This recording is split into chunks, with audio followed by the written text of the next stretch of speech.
tell me a little bit about King Dean, how you guys got started. Well, the band started in 2004 by our guitar player Dave and our drummer Sergio. But it wasn't that lineup. This lineup is actually since 2007. Yeah, a lot of changing, other bass players, other singers. And my brother joined in 2006 and I joined in 2007. Now, what's it like being in a band with your brother? It's pretty easy. It's pretty good. Really? Some people, most people gave us like 1 week. But it works out just fine. Because my brother's a bass player and I'm a guitar player, and we tried that 3 times, and we ended up with bruises every time. Really? Oh, that's not that good. But yeah, you can work everything out, I think. And I guess me and my brother, we're the ones that talk. We're not really talking in the band, you know. So maybe that helps. Yeah, that always helps, man. Yeah.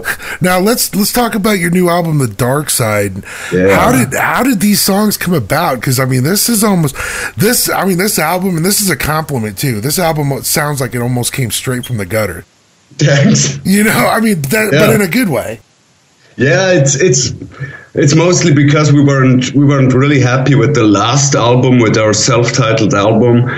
It sounded too soft, not raw at all. So the guys asked me if I would like to mix that stuff, and so I did. Now, do you guys have a home studio or? No.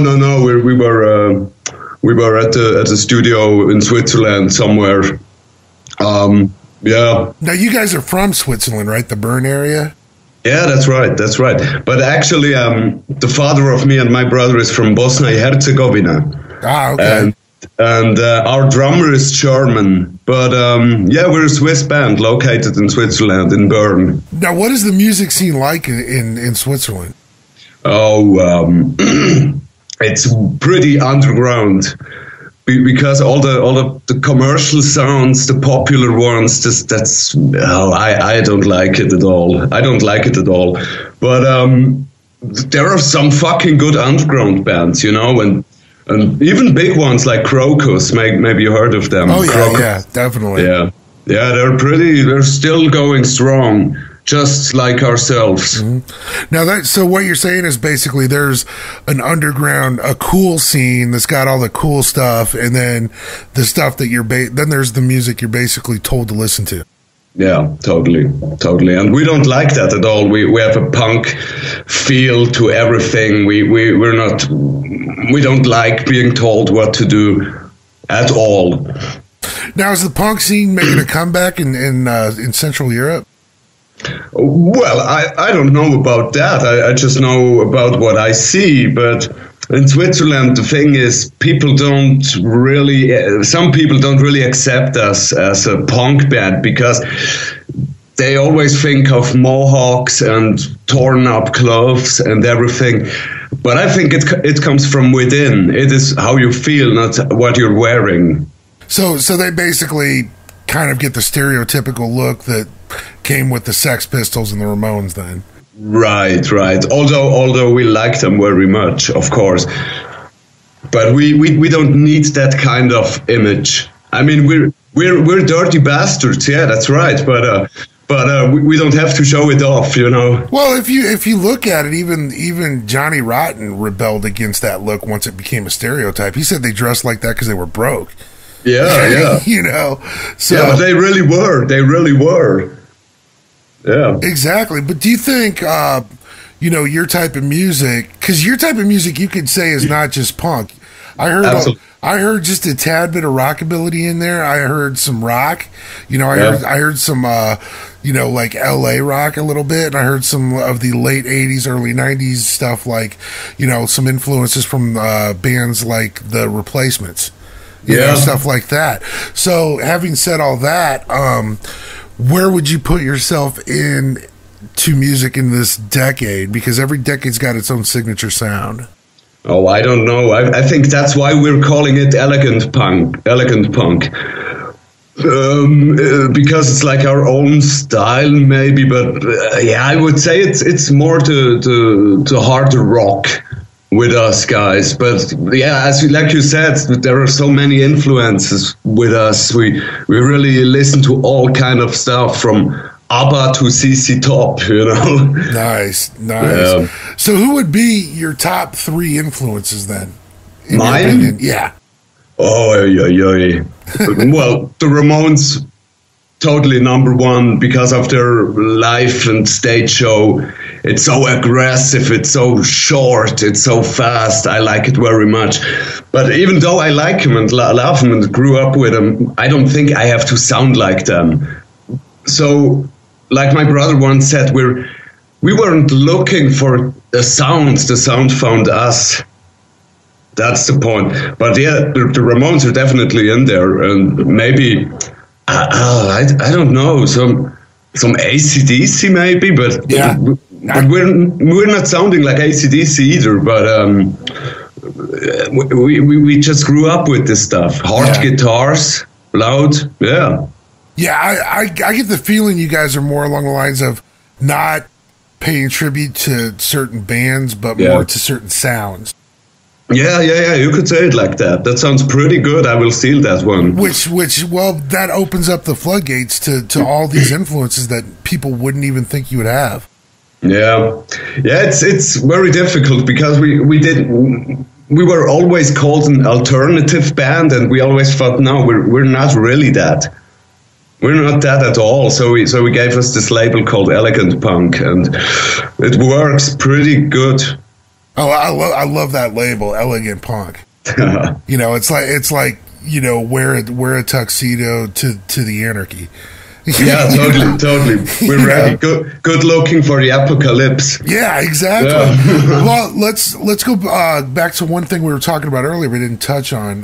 Like I said, I'm a musician myself, and a lot of the people that contact Jammer Direct are unsigned artists.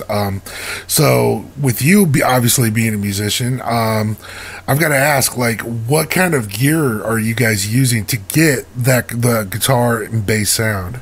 No, those were total different things. We called everybody up who we knew and asked them to rent their equipment because we were looking for so many sounds, and sometimes we used 3 amps for one song. Nice. But basically, mostly it's like a Fender guitar amp, a little combo, because it sounds pretty dirty, and we like that. And I'm using different stuff because to me the bass just has to sound clear and bassy. Oh, I hear a little Fender Precision in your sound, so I was wondering if you played that at all. Yeah, I think so. I wasn't I wasn't really there when we recorded it, you know. I was not sleeping at all and stuff, like the good stuff, you know, living it. So I don't really remember anything from recording the album, but it worked. Yeah. And I also heard, as far as guitar playing goes, a little bit of maybe like an orange amp and a Fender amp in there somewhere. Yeah, could be. You'd have to ask Dave. I don't know. I don't know about it. Well, when you guys were in recording the album, not just with the sound, but how did the songwriting process take hold? I mean, how do you guys piece a song together? No, it's mostly the same. Somebody comes in with a riff, maybe only a line of lyrics. I mean, and we work from there. That's why we're all credited with the songwriting, because sometimes our drummer says, "Come on, play it in this beat" or something like that. So we're really working together. It's like building a house. So is it one of those situations where you guys come in with parts of stuff and then just start jamming and see how everything melds together? Yeah, absolutely. That's how it goes. We're having our little space in Bern, and we meet on the weekends, just rock away. Nice. Now your video "Dance for Me" is pretty. It's pretty. I guess you could say elegant in itself. How did that come about? It was made by a friend of mine, an old friend called Norbert Gorby. And I was in a band with him together called Disco Rebel. So we met there in 2005, I guess. And after the band broke up, he didn't really touch his guitar and made this film stuff. And I heard about it, and I asked him if he wanted to make a video for us. And yeah, he was a good choice. And the dancer was his idea, and it sells. Sex sells. And it looks good. It's one of those videos where it looks like it costs a lot more money than it probably did to make. Yeah, that's totally it. So how did the concept? Well, we know about the concept with the dancer, but how does that concept and the concept of the video meld into the original idea for the song itself? No, I don't know about that because I'm not the director. I don't think about stuff like that. I think it's a different view than we had because, what we meant with dance for me is the dirty kind, There's bedroom lights and give it to me, baby, something like that. So he had this elegant touch about it, and we thought it's pretty well made and a pretty good decision to make it like that. It's kind of cool, though, isn't it, to see somebody else interpret your music like that? Totally. Yeah, I agree. Did it turn out different than you thought it would? No, we didn't even know what to expect. So we were happy anyways, Nice. Now, if you could pick a song to be the next video, which would it be? Oh, that would be LA County FFF. The one where we sing I Want to Go Down on You, and we're actually working on a script right now, so we're gonna make a video in May, I think. Mm-hmm. Now, what do the 3 F stand for? Oh my God, our singer came up with that one. I think it was Fire Fucking Friends. Yeah, his idea. Nice. The intellectual of the band, Yeah. So, well, what is the song about then? I gotta ask. Oh, about everything and nothing. It's like he's talking about U.S. foreign policies and whatever. But he just wants to go down on her. But our singer always announces it as a political song. So everybody's a little shocked because Swiss people can have their head up their butt. But we like to surprise the people and shock them. Now, I got to ask, how did Hater Song come about? Because, that almost tells you what it came about, but I got to see if there's a backstory. Those lyrics were written by me and our guitar player. Well, how did it come about? There was a lot of hate. No, we were really, really angry about some people, and I just wrote a line, and he wrote another one, and so on. Me and Dave, we always work like that. We want to make the next line the better line. So we just rambled away, and that's how Hater Song came about. And we just looked at the lyrics and thought, man, it has to be called a Hater Song. Something else would make sense. Now, was this song about people that hated the band or competing bands or something? Or that's too, of course, because we have our enemies in the scene, of course, and other Swiss bands. They think we're arrogant, we're aggressive people, but we're not. We're really not. But You know what, though? What I learned about that's a sign of becoming famous. Thanks, I hope so. Well, because what we do here with Jammer Direct and everything, when we started getting people that hated us, we found out they were all trying to compete too. Yeah. So it was like, so I was like, okay, welcome to being famous. We're big time now. That's the start, yeah. Yeah, exactly. So if you could pick 3 songs off the dark side and throw the rest away, what would they be and why? Oh, I think it would be those 3 songs that we uploaded for free download. I think it's Laurel Canyon, Laurel Canyon Dance for Me, and LA County FFF. But then again, there is a song on it called Deborah, and that one's really good too. I like them all. It's it's like having a baby. It's like having two sons. You don't like one more than the other. Yeah, it's hard to pick because you like something about everyone. Yeah, totally. So where do you guys play normally, like out and about, and what's a King Dean show like? Oh yeah, well we play at the really sometimes really dirty clubs, but we thought these are the best shows. Always much sweat, beautiful women, even though they're drunk as fuck. That's the best kind, though. yeah.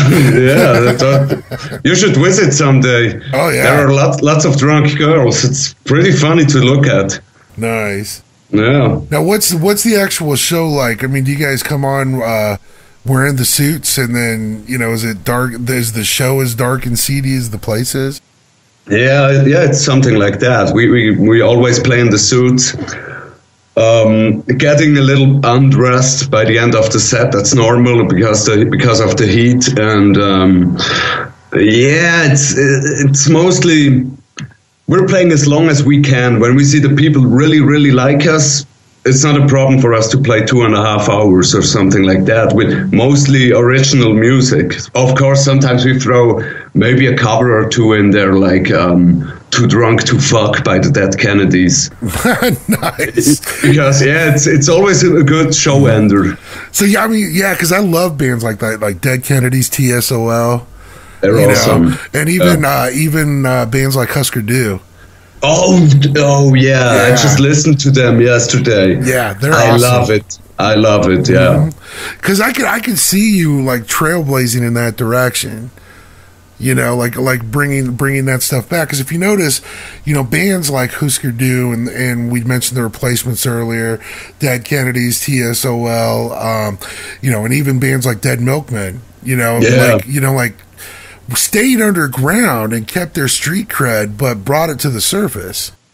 Yeah, I see what you're saying. That's right. They have a big fan base. It's really big, almost commercial. It's like something like NoFX. I mean, they are really the biggest underground band there is. I think underground punk band. They have such a strong following, and everybody knows about them. But they didn't have one hit. Yeah, and maybe Butthole Surfers a little bit. Yeah, I mean, because they kind of like were right behind NoFX for a while there. It seems like, yeah, But where do you see King Dean, in the future? Then when it comes to that style of music, how do you see yourself evolving? No, I really don't know. I'm living in the moment, and the band does as well. It's pretty hard to say because 3 of us are married now. There are children. It's getting a little tough to get together all the time and jam and do concerts or tours. Even tours are really rare nowadays. But I think we will continue to make music, whatever comes. But we will stay together. I really think because we didn't have a big fight, never. Yeah. And as long as the fun stays in it, because I mean, like I said, me and my brother are the same way. We're in different bands, but we still play, even though life got in the way, or life put us in our place. I mean, there's always a place for music. Yeah, I always think as long as there are people who want to listen to us play, we will continue. Exactly, and that's all you can do. And you guys are doing a great job at it. I mean, The Dark Side is a brilliant album, and it's it's one of those albums that I could say I enjoy the sound of it as well. Like we were talking about, just the ambience. Yeah, it's not everybody's feeling that way. We even heard, it's mixed like a garage band and stuff like that. But that's what we were going for. We wanted it to sound raw and dirty. Yeah, not too polished. You know what? You know what the Dark Side's a good example of? It's something I call the Tarantino effect. Yeah, Tarantino effect. Where if you notice, Quentin Tarantino does that kind of guerrilla style editing to his movies. Yeah, he does. But his movies have that $100 million plus polished look. Yeah, and you guys have that same mixture. It's almost a guerrilla style recording process where it does sound like it was in a garage, but then it sounds like it was handed over to Abbey Road Studios. Oh, for post. Well, that sounds pretty good. Pretty good. So I mean, it's going back to the elegant punk theme. I mean, that fits it to a T. Yeah. Yeah, I agree, and we wanted to have it that way. Yeah, not a polished, clean stuff. It's not ourselves, and we don't want to sound like a copy of something or somebody. Have you thought about? I just thought of this, but have you thought about submitting these songs to for movie soundtracks or whatnot? Because, like I said, I could picture this like in Pulp Fiction, some of the stuff. Yeah, so it sounds like a good idea. Maybe I should do that. Why not? I didn't even think about it, but that's an idea. Exactly. Why not? Exactly. Well, because you guys kind of remind me of another band that did that has kind of a similar sound, not really so much, but a little bit, called Urge Overkill. Urge Overkill, they were in Pulp Fiction, right? Yeah, well, if you notice, they kind of made it big with a song called Sister Havana, and then when Pulp Fiction came out, they just blew up. I could picture that with you guys, like, real easily. Yeah, would be great if somebody's listening. Give me a call. Yeah, why not? Most definitely. So where does King Dean? What does King Dean have coming up as a band within the next 12 months? I think a new album. We're already working on the next album because it took really long. There were so many problems with making this album, The Dark Side, and we lost a bit of time. But we were still writing, and yeah, we're putting together a new record so we can record it next year, maybe. Nice. Now, when does The Dark Side come out, or has it come out already? It did come out already. It was like in December last year. Okay, so but it didn't really take off until the video was released. Oh, okay. So YouTube kind of gave it a little shove then. Yeah, totally. Nice, and that's the way stuff works nowadays, man. If you notice. Yeah, I know. I know. Well, how do you think the internet helps or hurts independent artists now? Because if you remember 20 years ago, the deal, the best any of us could do would be to plaster, your local city with posters everywhere. Yeah. And now you can just upload a video onto YouTube and get 100 million views if it's good. I think it's a pretty good thing for one, but the other thing is, there's also so much crap, so many bad bands. I mean, everybody can release music now with this internet thing, and there are really crappy bands, but they're playing in front of 100 people because they're all friends, or the whole university is coming. And I think even if you're having a good clip, a good music video, it's not necessarily that you get 1 million views just because it's good. It could be also be overlooked because there are so many of them. Yeah. So you think maybe there's a problem with too much white noise being online now? Absolutely. Couldn't say it better. Yeah. That's exactly the issue. But I mean, sometimes I think bands get lucky, and I think that's all a matter of timing as well. Yeah. So well, let me ask you this though. On the flip side, what would you do if you're just perusing through the internet one day and you see a BitTorrent of The Dark Side? Oh, I get mixed answers from every artist I ask that. Yeah. I could go the Lars Ulrich route, against Napster or anything, but To be really honest, we found a download from our last album on a Spanish music page, the whole album for free download, and it was downloaded a lot.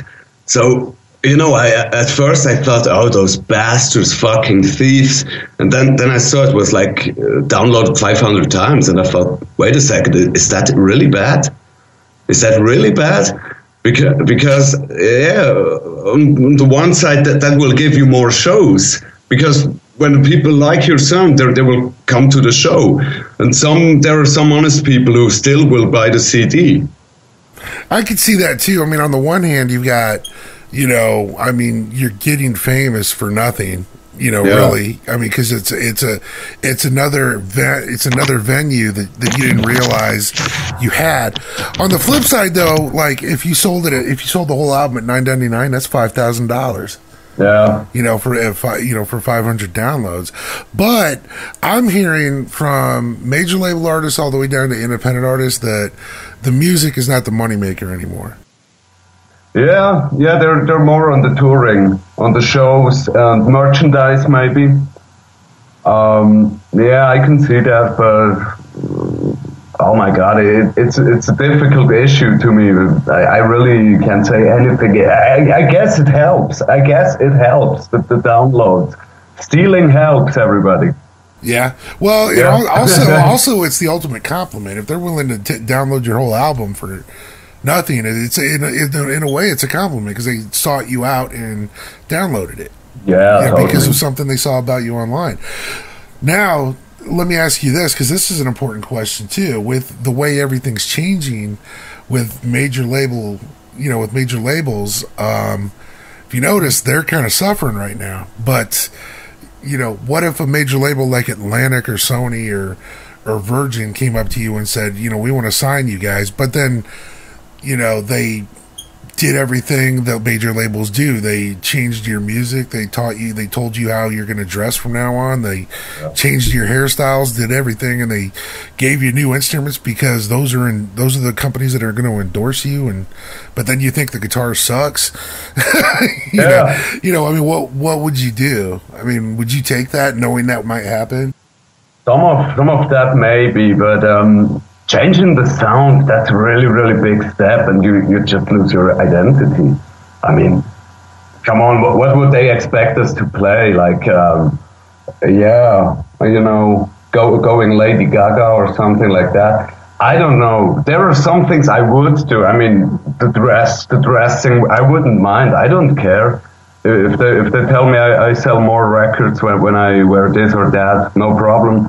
Getting a haircut, no problem. Shaving with but the sound, no way. Maybe a little compromise, but it depends how hard it would be. And that's always a hard decision to make. I mean, you know, because the bigger you get, the more you're asked to compromise. Yeah. It's well, after 11 years, we just found our sound. I don't think. But on the other side, I don't think anybody would approach us with something like that because it would be really stupid, and we're really stubborn people. We don't really do what they're telling us. And your sound's always going to change anyway. That's right.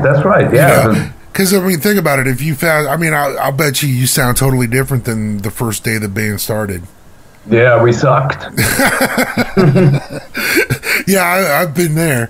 So, but in 5 years, you'll probably sound. I mean, you know, whatever you're doing, you know, whatever you're recording 5 years from now, will sound different than the Dark Side.